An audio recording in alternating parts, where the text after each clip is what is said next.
Hello everybody, welcome back. Another week has passed, which means we get to enjoy another NSP Supercross round. We are here at round number 5 today. We are sticking in the US. We are in Glendale this week. And have no fear, those of you that are used to like the aerial Glendale tracks that differ to a soil rather than a soft soil, which makes them slipperier, this is not following that same formula. Aiden has kept it as soft soil for you, so grip will be at the absolute max. And this is, I think, when I say unique, I don't mean unique as in it's something different, but it's the most different to the rest of the NSP rounds so far in regards to this is basically bog standard Supercross. You know, we're not going outside and back in the stadium here at all. There's not any like weird and wonderful split lanes or anything like that.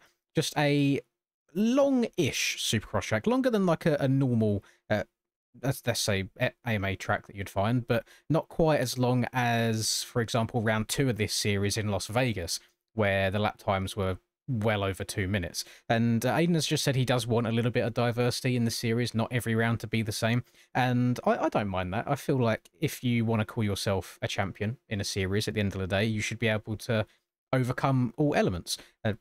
Just wait until maybe in the future in MTG or something we start getting rain races in the middle of a series. I'd be all for that. I know not everyone would agree. But we are going to spin some laps around here. I'm on the beta, so there might be 1 or 2 big boy lines I might be able to hit that might not be doable on other bikes. But I also want to have fun at the same time. And I'm actually enjoying bikes game right now. It's crazy what one moto win out of an entire year will do for your confidence. But we're going to spin some laps and see how it goes. Full disclaimer here as well, by the way, I have already done 7 laps of practice, as you can see from the top left. So we are not going in fully blind this time, so I have a rough idea of what the rhythms want. Now, as any Supercross track will go, there will be one main super fast rhythm, but then in typical Aiden style, he's made it so there is always an alternative rhythm as well. And it's been nice sitting in the booth watching people this year, kind of discovering lines that I didn't think was doable in the track previews, and I love watching people. This is just this outside of MX bikes as well, in any sport, any endeavour in life. I love watching people do something that are better than I at doing it. So I just, it can help me improve in some way. I just find it more impressive than watching somebody who's not quite as good as me, and that's why I don't tend to watch too much MX bike content. I'll drop into the occasional ARL live stream for NA or after a day of EU racing. I'll sit and watch like Chase, for example, because Chase is like 10 times as fast as I am, and it's kind of as far as it goes. But we are going to spin some laps around here, and I'll try my best to show you the alternative rhythms. First one there, I just messed up. You can go triple single through here, or you can go double double, and I think triple single will be the best way. Same as you land this finish line here. I haven't tried this from the outside yet, but you can either go double in and then you take off this 5-footer and triple before the whoops, or if you get the landing of the finish line just right, you can apex the corner and then go triple double, which I think is a lot quicker because you won't be in the air for as long. You're not taking off of this 5-footer, you're stepping over it, there we go, and then you stay low, and then you've got more of that momentum moving forwards here through the whoops. Now at the end of the whoops, we've got a triple into the corner. However, on the inside, you've got an additional little roller, or you can go around it. Now, if you hit the whoops well enough and you line up the jump, you can kind of, I guess you could call it a quad. You can quad all the way over to the inside here, and then sweep this corner, drift up, and then up and over the Supercross triple as well. In this next section, the fastest way that I've found so far is to go quad, quad, triple single, I believe it is. I can't quite get the quad all the way out at the end, but we'll have a few attempts at it and see how it goes. And then alternatively in this section, now this is an interesting one, because I like the alternative option, but I think one way will be fastest. You can go around the outside here and triple in, you then triple again, and then you have to go double and single into the face of the wall jump here. The alternative is you hug the inside in the corner, double in, then you triple up and over before you start turning, and then you double out, and then you've got a smoother run into this wall. So there's a few insides versus outsides, which is a rarity in Supercross, and it's something that I don't think we're ever going to get around, which is why I do quite like when Supercross tracks have some pre-made ruts to dictate where you go in the corners, because when we're left to our own devices, the fastest way around Supercross corner is just to route the full 180.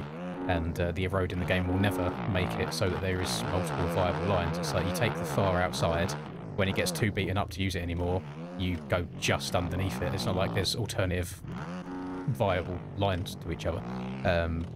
That's kind of the nice thing about these tracks that Aiden gets to make, where they're full custom tracks, so they're not replicas, they're not copying anything. That hasn't got to be true to life. He can make whatever he wants, put it wherever he wants.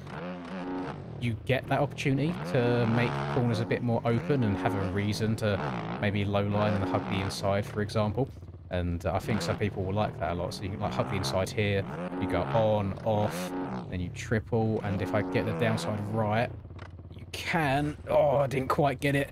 You can quad, and then you can jump over this tabletop, quad, and then you end up singling all the way into the corner. So if you can get the line here, just got to be smooth.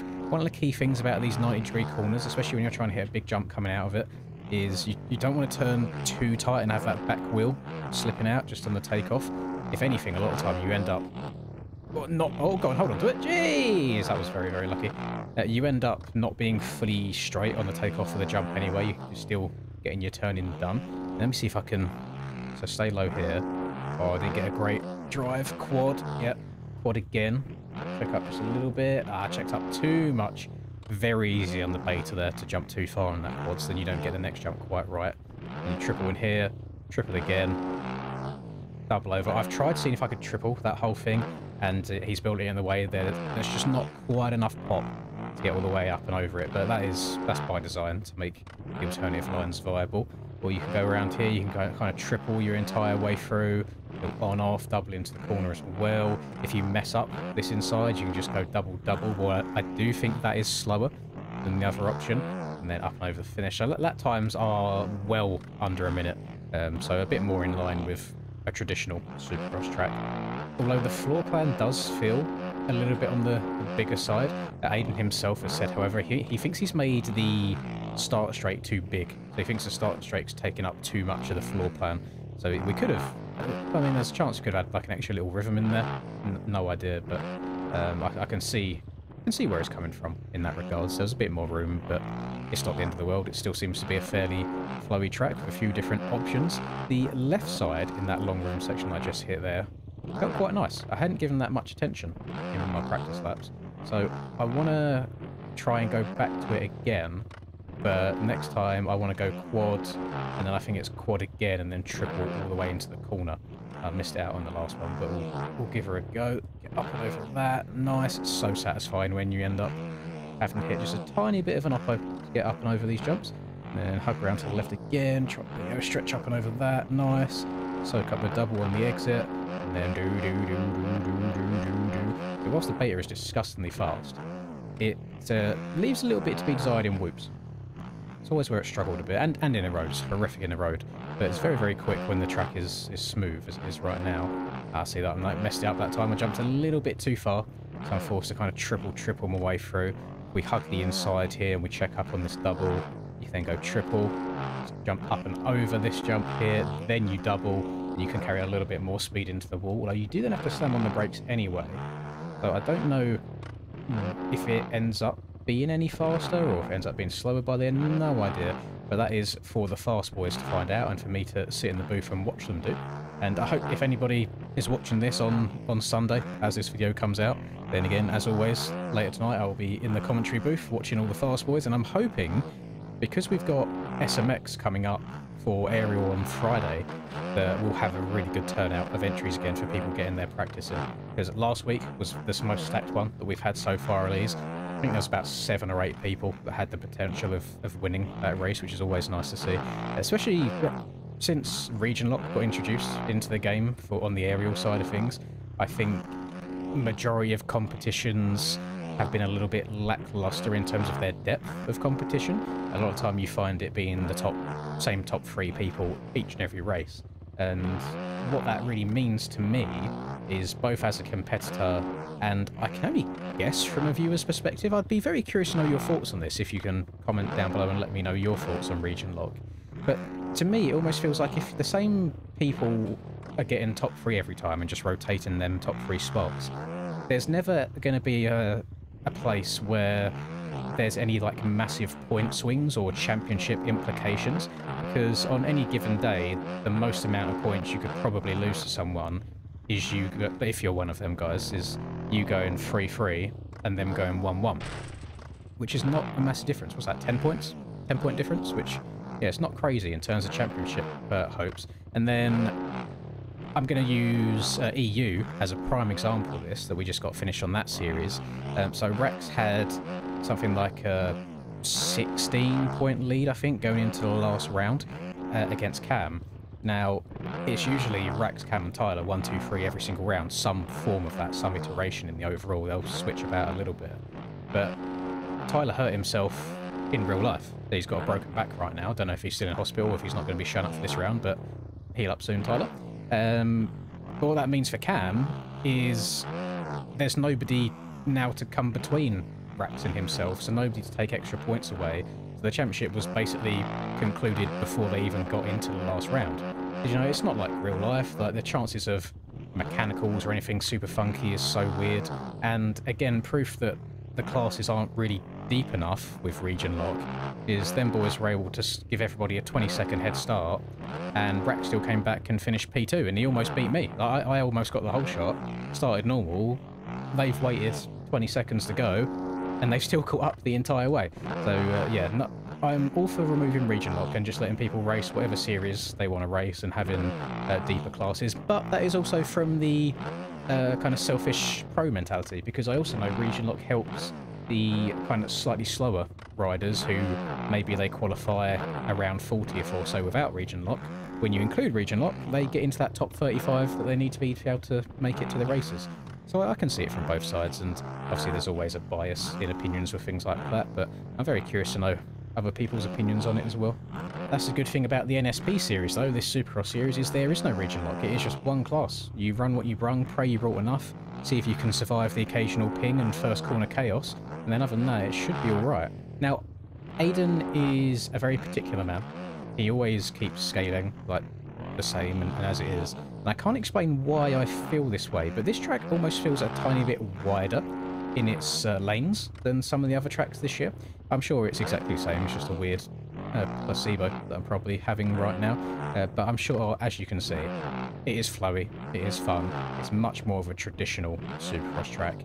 And I'm excited to hopefully witness some battles, because I completely forgot to mention at the start of this, if you haven't been following along with this series so far, there is a three-way tie, or 3 red plates right now. 3 people all on the same points.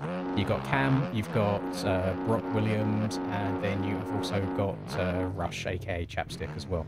So all 3 of them looking to capitalise on each other and see if they can leave this next round as the sole red plate holder, because it can't be tied. You know, after this round, someone's going to have it compared to everyone else.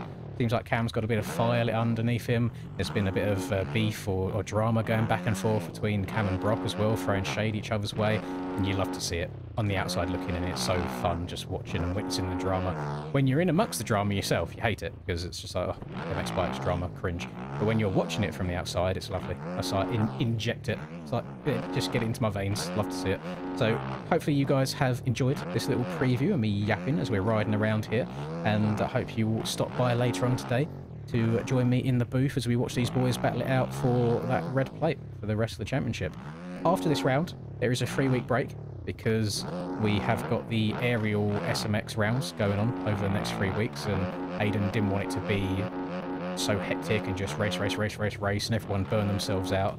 So he's taking a 3-week break from this series, letting the aerial races happen, and then once the aerial races are done, he'll be back after that. So yeah, join me tonight, otherwise you got to wait an entire month to see me again.